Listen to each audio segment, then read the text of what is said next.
आखिर क्यों जापान का एजुकेशन सिस्टम दूसरे देशों से सबसे ज्यादा बेहतर माना जाता है? ऐसा क्या है जापान के एजुकेशन सिस्टम में कि जापान टेक्नोलॉजी के मामले में सबसे आगे है? तो चलिए जानते हैं जापान की स्कूलों के बेहतरीन नियमों के बारे में। दोस्तों, जापान में स्कूल का टाइम सुबह 8:30 बजे से शुरू होता है और सभी को टाइम पर पहुंचना जरूरी होता है। अगर स्टूडेंट 5 मिनट लेट हो जाता है तो उसे एक सप्ताह तक जल्दी आकर अपनी क्लास की सफाई करनी पड़ती है और यही उसकी सजा होती है। साथ ही जापान के स्कूलों में जो भी चीज सिखाई जाती है वो हर चीज प्रैक्टिकल करके ही समझाई जाती है।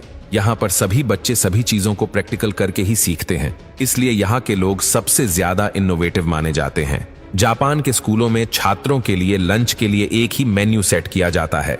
वहाँ स्कूल लंच भी एक तय सिस्टम के हिसाब से ही बनाया जाता है।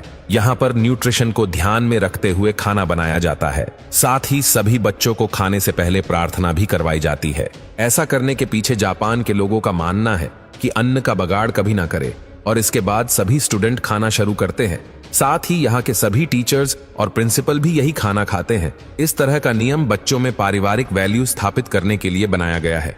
हैरान कर देने वाली बात तो ये है कि खाना खा लेने के बाद यहाँ के स्कूल को क्लीन करने के लिए कोई सफाई कर्मचारी नहीं होते, बल्कि स्कूल के सभी स्टूडेंट को मिलकर पूरे स्कूल की सफाई करनी होती है और स्कूल के सभी टीचर और प्रिंसिपल को भी ये सब करना पड़ता है।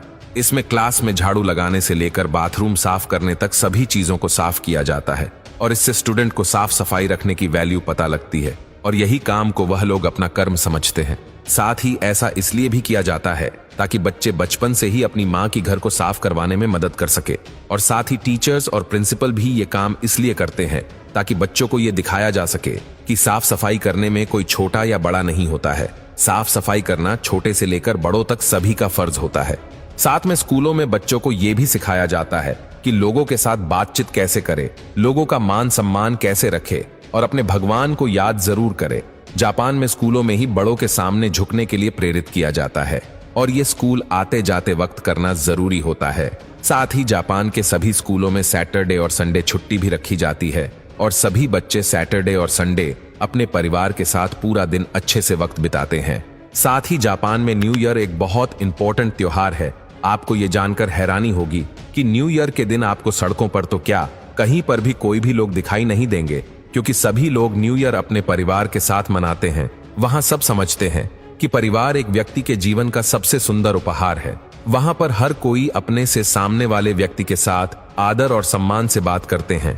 वहाँ सबको अभिवादन के साथ बुलाया जाता है। ये सब इन बच्चों को स्कूल में ही सिखाया जाता है। आप जानकर हैरान रह जाएंगे कि जापान के स्कूलों में 10 साल तक कोई भी एग्जाम नहीं लिया जाता। ऐसा इसलिए किया जाता है क्योंकि जापान के स्कूलों में ज्ञान से ज्यादा सभ्यता सिखाना जरूरी समझा जाता है। वहाँ ये माना जाता है कि स्कूल के पहले कुछ साल सिर्फ बच्चे के डेवलपमेंट पर ध्यान देना चाहिए, जिससे उसके अंदर अच्छे संस्कार डाले जा सके।